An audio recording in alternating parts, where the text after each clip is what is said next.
record. Okay, so this is the basic setup. And this is what you should kind of hopefully remember from last time. We've got our demand. Now, again, just because, you know, you guys, we're getting close to an exam, right? So if I was going to do this on an exam, I would make sure I labeled everything, you know, always label the axes, you know, price and quantity. Simple as that. Because you'll lose points if you just don't put labels, right? You want to do things as clearly as possible.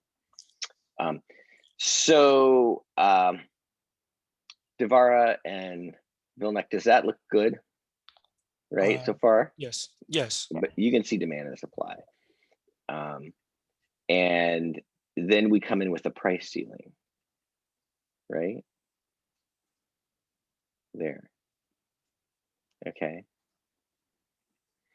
And, you know, one of the things that might help, and, you know, it just kind of depends. That I'm only telling you this because, you know, it might make sense, even though it's not something that's explained in our book. And honestly, I've never seen this explained this way. So this is completely original from me to you. But I actually was thinking about Devara's question yesterday, and I was like, gosh, you know, I wonder why people kind of get this wrong, or like have trouble misunderstanding it. So everything is good to you, right, Devara? Yeah. Okay. Do you guys know in calculus they talk about left hand and right hand limits of functions? Does that make any sense to you? Not with me. Okay. But what, you've taken some calculus, right? Or no? I took pre-calculus a couple semesters ago. Oh, but no calculus. No. You're missing out. You have to take calculus for econ, right? I mean, Yeah. yes. Stop avoiding it. Like, get it done. Yeah. It will really help you in everything else that you're going to do, because like I said, even though calculus is technically not required, there's just a lot of concepts that we use. What about you, Devara? Have you taken calculus? Yeah, I remember. Okay, so tell me what a left hand limit is. It's just a limit where the graph ends, sort of like is it the one where limit is x towards 1 or something like that? No. See, you don't remember. That's okay. It's fine. Yeah, a lot of people don't pay attention, but honestly, like limit theorems are kind of like the gold of calculus. A lot of people focus on like, I got to memorize the formula, so how I take a derivative or whatever, and that's fine. But really, it's all about limits, because without the limit theorems, all those formulas wouldn't exist. But a left-hand limit is going towards some number, okay, from a number that's less than it. So starting out at, like, say some price is equal to 0, okay, and then going toward some price, like let's say the equilibrium price. You see, you're approaching it from the left side of the number line, right? Because smaller numbers are on the left of the number line, right? You get me? So you're coming from below, going toward that number. Okay. Does that make sense, Devara? Yeah. Okay. Because you could also approach the same number from above, right? You could like go from like positive infinity and then consider numbers that are slightly less and slightly less until you get there. And that's the right hand limit. You're coming from the right side of the number line. So it's a pretty simple concept. But I'm being clear here, right? I mean, you understand what I'm saying, right? What I mean by left-hand limit. You're approaching the number from below. Oh, okay. Oh, yeah. Mm. Yeah. Okay. Okay. So when we're talking about price ceilings, so let me change this to I think we call our price ceilings like what's our symbol? Oh, yeah, I think we use that little symbol there, right? It's a cap because it's a price cap, right? Yeah. So when you're discussing a price ceiling, it's useful to consider, okay, like what would happen like coming from zero, right? And at zero, right, Vilnek, what do suppliers want to do? And based on our graph here, I don't have numbers here, but we could supply the numbers.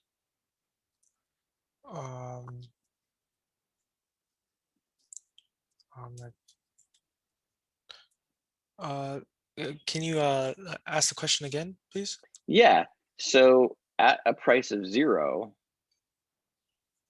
right, what do suppliers want to do?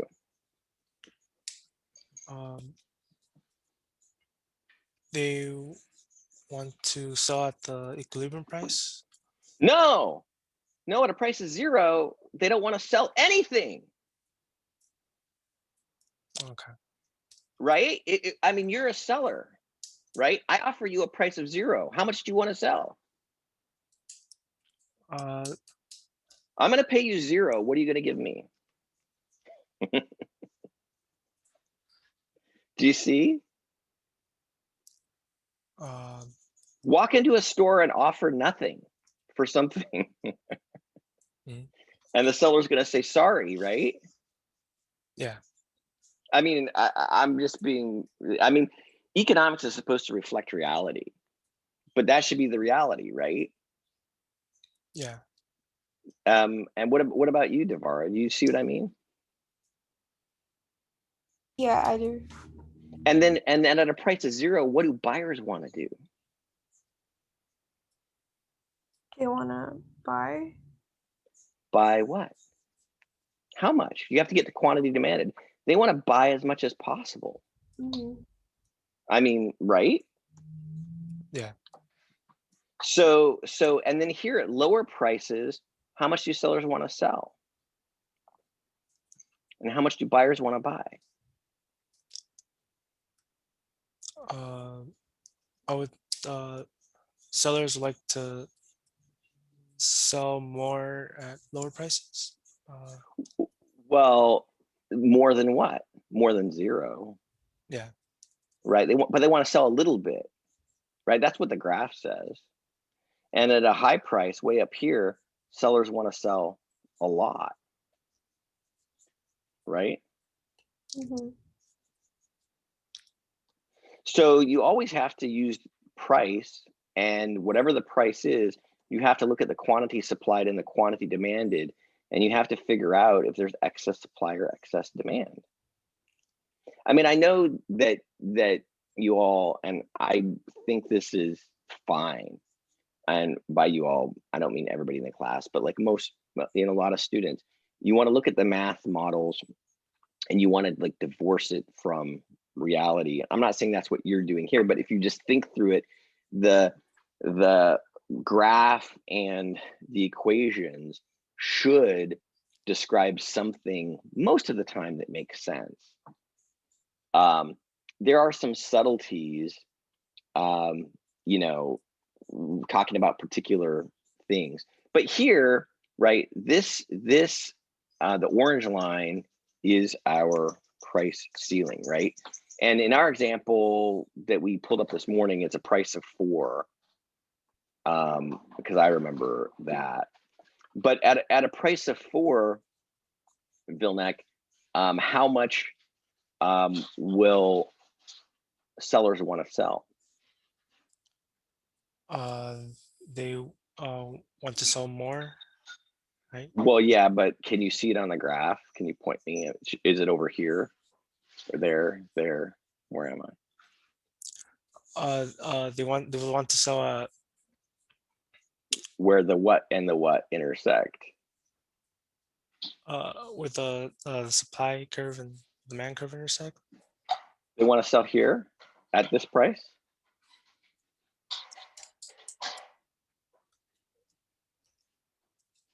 Well, you said that they want to sell more, right? At lower prices, correct? Well, no, obviously not. Remember, so what does the law of supply say? The law of supply says as you increase the price of product, then sellers want to sell more. That's why we have this upward sloping supply curve. It obeys the law of supply, right? Mhm. So I mean, what you said is completely wrong, because you just said the blanket statement at completely contradicts the law of supply, contradicts our graph. You just said, oh, at lower prices, like down here, sellers want to sell more than what? Do you see what I'm saying? So let's be concrete here, because you're having some difficulty interpreting what it is we're talking about. So let's put in the price here. So at a price of $4, that's the price ceiling price, right? Yeah. How much do sellers want to sell?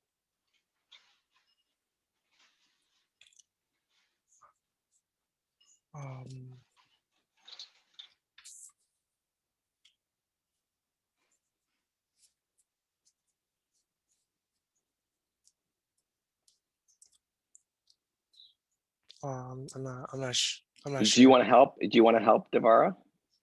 It's where the supply curve intersects with the price ceiling. Yeah, it's right here. Do you see what's going on, Vilnek? At each and every possible price, you have to go and get the quantity supplied and get the quantity demanded. That's all you got to do. If you're not looking at graphs that way, then you could go back, and there's some additional materials we have from Principles of Economics that are available. They're on the syllabus. They're free open source texts, and on my YouTube channel, they're also Principles of Economics lectures on supply and demand. But it's critical to be able to look at a particular price and distinguish between the quantity supplied and the quantity demanded, because that really explains everything. So I would say, like, go back. If this is not making any sense, then go back and check those things out, and then, like, make sure that you um, try to schedule some office hours or something like that. I'll tell you, if anybody here wants to, I hold office hours on Thursdays at 11 with my principles class, and because that's a good time for me. And we could schedule some office hours some other times. The way it works best with office hours is if you have particular questions, like this one, like how do we do this particular kind of problem, and then we can just walk through it. But so Devara, do you see suppliers want to sell that quantity, right? Mhm. And buyers, right? And here's your chance to shine again, Vilnek. So what do buyers want to buy at $4 a unit? Uh, the certain that quantity. Which quantity? Uh, the quantity where the price ceiling Ceiling. and the supply curve intersect. Well, no, because that's for suppliers, right? Or I mean the Because demand curve intersects. Yeah, and so that's the quantity demanded, which is way over here. Can you see my little arrow? Yeah. Yeah, it's just where they intersect, right? So buyers want to buy more than sellers want to sell. So what's going to happen in the market? What's going to be transacted, Devara? Less quantity. Yeah, the supplier's quantity, right? Mhm. Because we can't force the suppliers to supply units they don't want it, right? So then, so buyers are going to pay this price, right? And then they have off of the demand curve. Remember, you probably from the lectures, we call this also like the willingness to pay curve, right? It's what consumers are willing to pay. It's their value for the good. Okay. Does that make sense, Devara? Yeah. And by definition, consumer surplus is the difference between what consumers have to pay and what they're willing to pay. The difference between their value and the price they pay. So for the consumers that get to purchase those Q hat units, this is going to be their consumer surplus. Does that make sense? Mm-hmm. Well, okay. So and Vilnek, does that make sense to you too? Yeah. Yes. So you got the consumer surplus before, and now you have the consumer surplus after. So does that answer your question, Devara, or are you still a little bit fuzzy? Oh, well, I was just wondering why it's not like everything under the demand curve. Well, now you tell me why. I guess because the price The- ceiling the- exercise. yeah, these units are no longer transacted, right? So you're kind of asking, at least I thought from your question was like, well, here's our normal equilibrium quantity Q star, right? Mm-hmm. And that would take us to this point here, right, where the equilibrium is. Mm-hmm. But these units are no longer bought and sold because at the price ceiling price, sellers don't want to sell as much, Oh, right? okay. I mean, right? Yeah. So nobody gets any of these benefits. There's no consumer producer surplus for units that are not transacted. If you don't sell them as the seller and I don't buy them as the buyer, then they don't do anything. Yeah, okay. I get it now. Thank you. You're welcome. And what about you, Vilnek? Does that make sense? Uh, well, like I said, it's I knew how to find the producer surplus before the price ceiling, but I just need to. I guess I want to see like the numerical uh calculation, uh, like Well, how to do it numerically. which part? Like, Because just that this trapezoid. well, the price ceiling, the because I found the area, so I just need to know how. I just want to know how to calculate it with the price ceiling. That's what I'd like to know. Yeah. So can you see what I'm writing up top? Yeah. So the answer is the change in the consumer surplus, because this question was about consumer surplus, right? Yeah. And that's going to be the change in consumer surplus from the consumer surplus that we have right here, which is that trapezoid, right? And then the original consumer surplus, which is the area of the triangle that we don't have graphed, but you know where it is, right? Yeah. So you said you already know how to calculate this consumer surplus, right? Yes.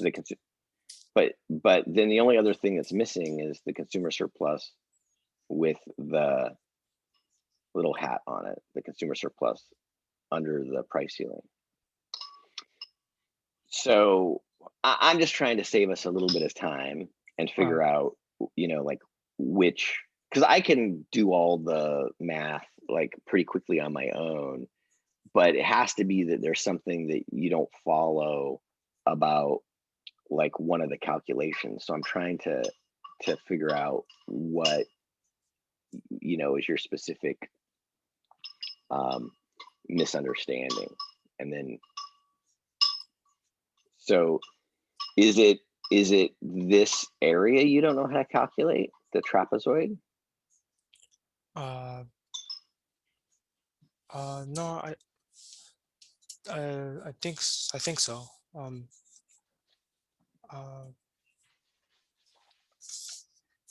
Uh, yeah, I think that's what it is. Yeah, there's the trapezoid you're having trouble with. Okay. Yeah. Well, note that for the trapezoid, right, you have, and I will try to put this in a different color.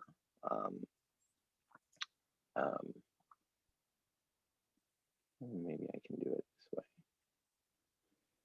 For the trapezoid, you have these two bases, right? So can you see it in purple? There's base 1, and then there's base 2, right? Yeah. And then you have the distance between them, which is the height of the trapezoid, right? So the height of the trapezoid you can see directly down here as the quantity supplied under the price ceiling. Yes. Right. So for the bases, this base 1, and we could look. I don't remember. Let me see really quickly. I can probably see it on our problem. The intercept up here for demand is given as 66, right? So we can see pretty clearly for this base, right? It's just going to be 66 minus 4 is that length there, right? Yeah. So,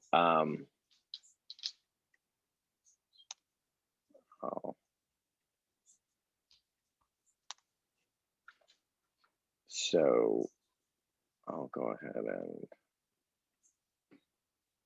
draw in purple. Okay, but over here, is it this base that you're having trouble calculating, or is it the formula? Because the formula is, the area of a trapezoid, and I gave this in the earlier lecture, so is B1 plus B2 divided by 2. It's the average of the bases times the height. You understand the formula? Yeah. Yeah. So you have base 1. Is it base 2 that you're having trouble with, or? Base 2 is Q, correct? Well, no. It's. Do you see? I drew my other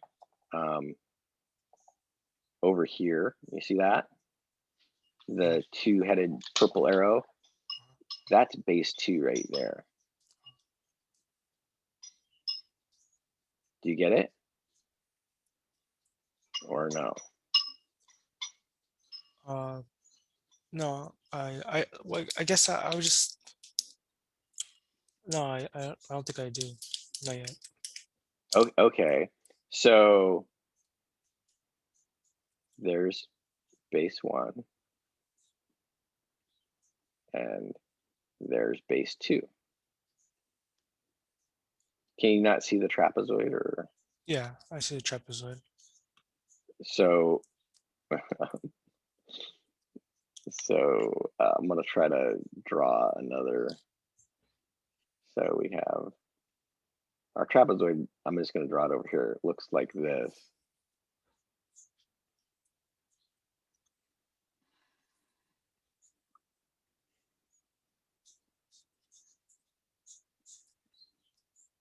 Right.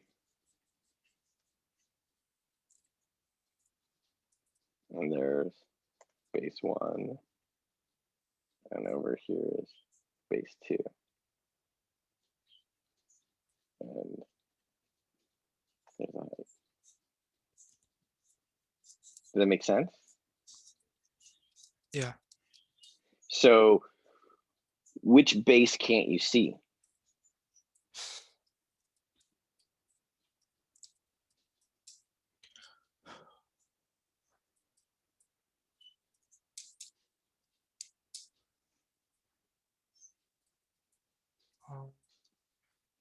I don't know. I'm really getting confused. I'm sorry.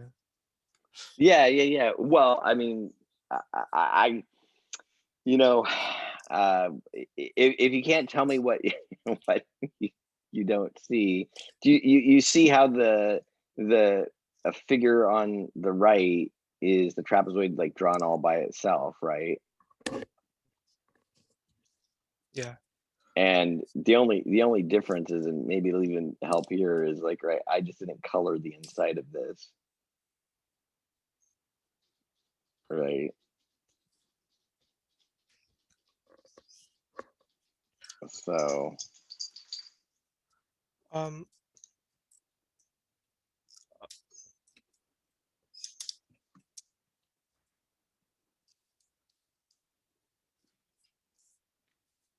so yeah, I mean, if you have base 1 and you have base 2 and you have the height, you just plug them into the formula and then you're good.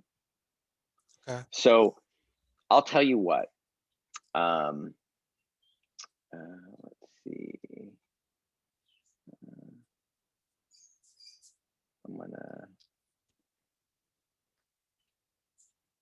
I'll save a picture of this. And yeah, I mean, so what we should do, and I guess this is just you and me because I don't think it's going to benefit everybody else, is that I'm going to go ahead and so the equations here are PB is equal to 66 minus 5 QB, and PV is equal to 3 plus 2 QV. And the answer to this particular problem, the change in consumer surplus in this example, is minus 172.12. Okay. So that's the change in CS. Okay. So you can take a screenshot of this right now for your computer and work on this problem. Yeah. Okay. And then if you can't find this answer, then let's talk about it in office hours. And then you can, explain to me, okay, this is what I can't calculate. Because either you can't calculate B1, or you can't calculate B2, or you can't calculate H. Okay. Right.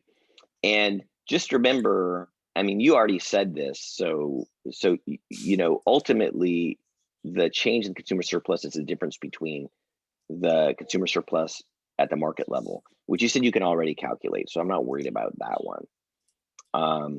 So just make sure you calculate that too before you report a problem, because or like arrange for us to discuss it, because otherwise obviously you get the wrong answer. Yeah. So go ahead and take a screenshot and work on this, and then email me. And I don't know when's a good time for you. We could talk about it a little bit in an activity next time, because it should be pretty quick. And you should, because we have the problem, we have everything right here, and you should be able to say, oh, it's this or it's that. You know what I mean? Yeah. But hopefully that helps. Did anybody else, Villa, come up with any questions while we were chatting? Because I don't. Yeah, I do. Okay, So, yeah.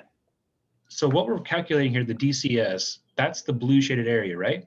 No, Okay, so what exactly are we finding? you're What fighting. areas are we finding?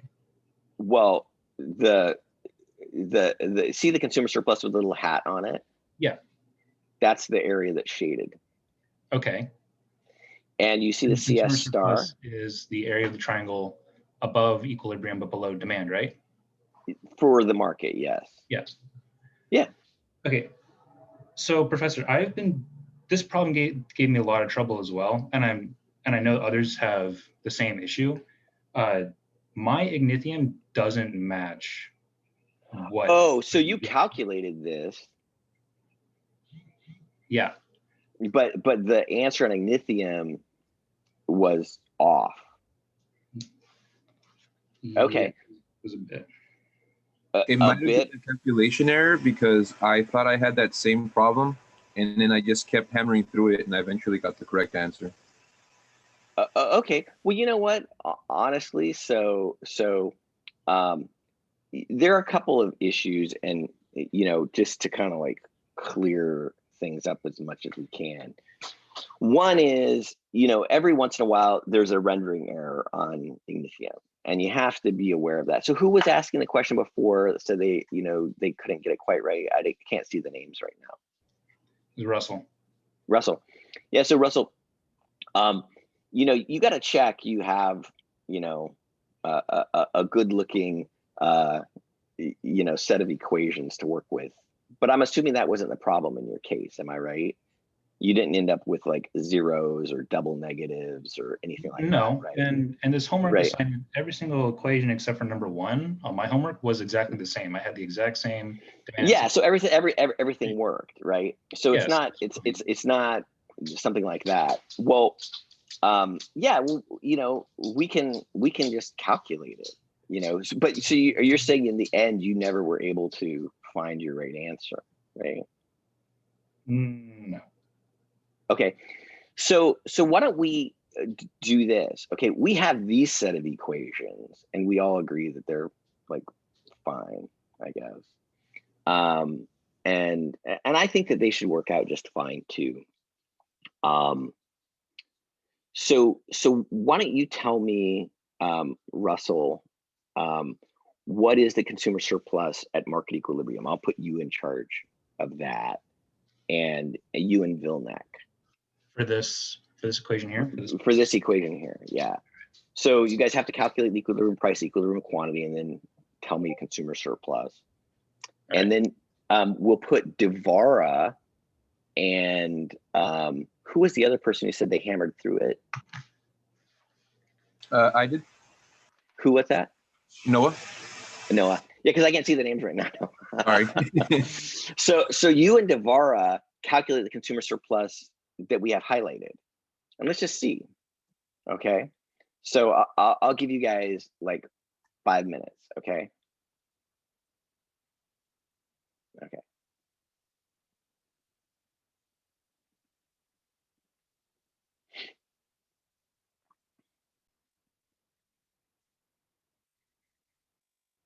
Okay. You guys back?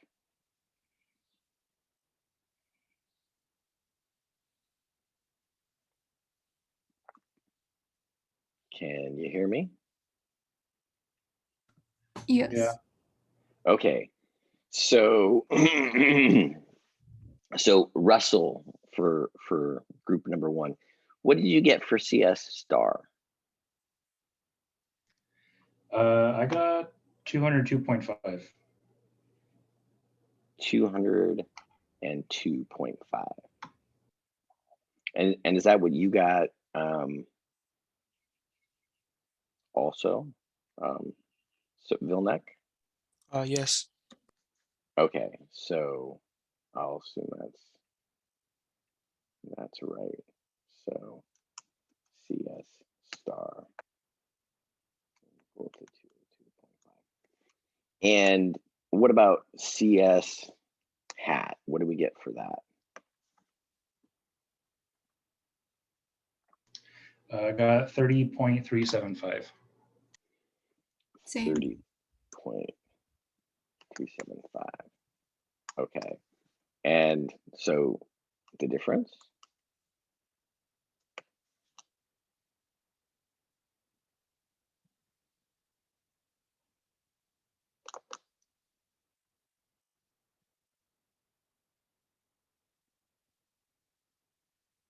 Oh yeah, the difference is negative 172.125.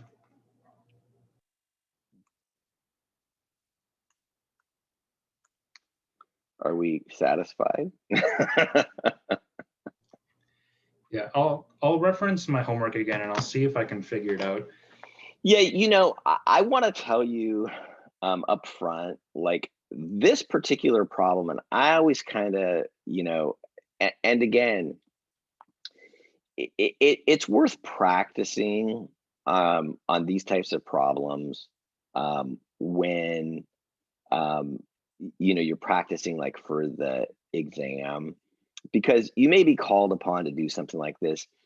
I always and everybody's going to get random numbers, so somebody might get some exactly like this, and I always get a little bit nervous when I see what I would call a relatively big slope value for one of the equations. Normally it shows up on demand, and you know, from my experience, and a relatively small intercept value, because you'll notice in this example, right, Q hat was what? It was 1/2, right? Yeah, half. Yeah, which is a really, really small number. And that, you know, makes the calculations sometimes a little bit sensitive. So I would say, you know, if I was doing this like for my homework, because obviously on your homework, you can hit refresh, refresh, refresh, and get a set of equations that you like, and then like use that one.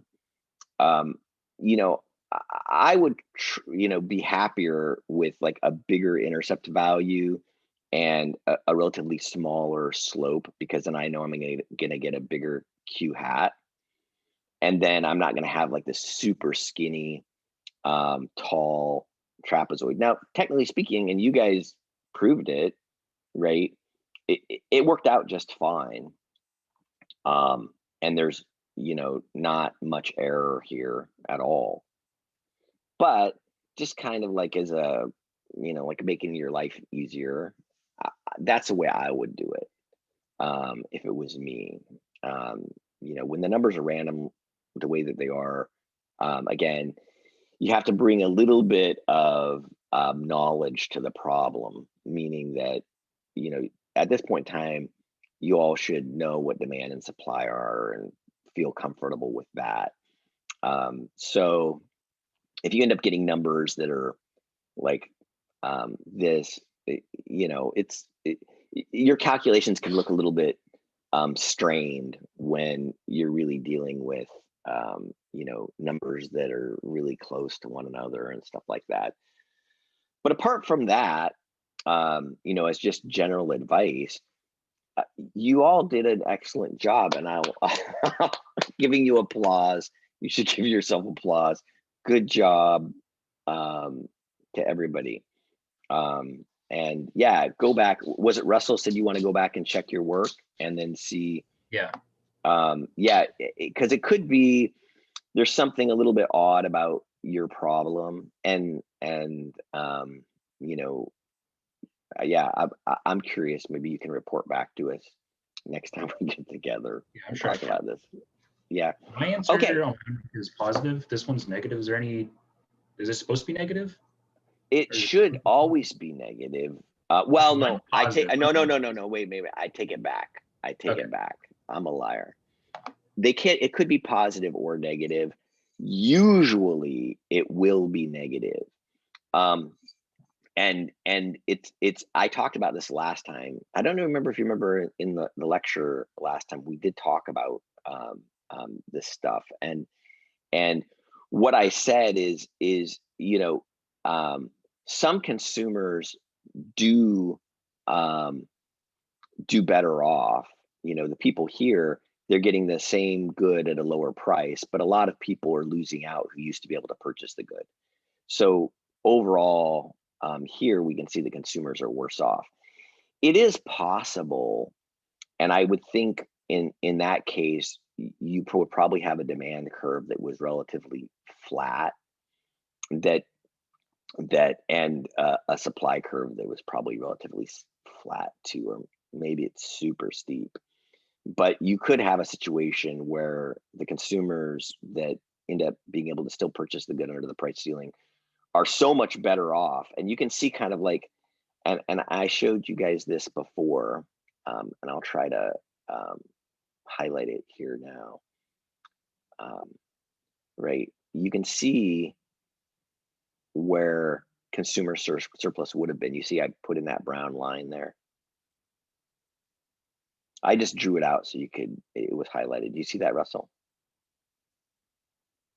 Yeah. Yeah, and the area that consumers as a whole lose is that one, right? And the area that the consumers that keep the good but get to pay a lower price gain in terms of the consumer surplus is that area down there. Can you see the X and the little check mark? Yeah. Yeah. So if it's the case, right, that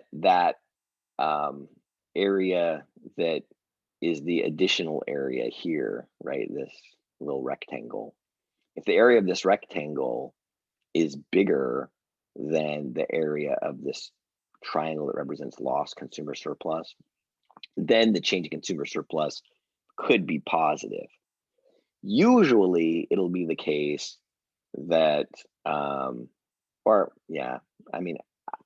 would expect most times it would be the case that the area of the triangle is bigger, the loss is bigger than what consumers gain. But it really depends upon the shape of the demand and the supply curves. The only thing that we know for sure is that, and this is the first fundamental welfare theorem tells us it has to be the case, is this is what producers are going to lose. And so this big triangle, can you see the other X I put down there for the lost producer surplus? That this big triangle is always going to be bigger than the area that the consumers gain. So there's always going to be a deadweight loss. There's always going to be a loss of total surplus. That's the only thing we know for sure. Okie doke. Yeah, thank you. I just wanted to know because my homework is positive. So yeah. It could be, and that's what I wanted to reassure you. It could be. All right, thank you. Sure. So, okay, I'm gonna go ahead and. Professor, I have a question. Yeah. Could we go over number 10 on homework 4? Oh, okay. Yeah. Let's see. So who asked that question? That was me, Michael. Michael. Okay.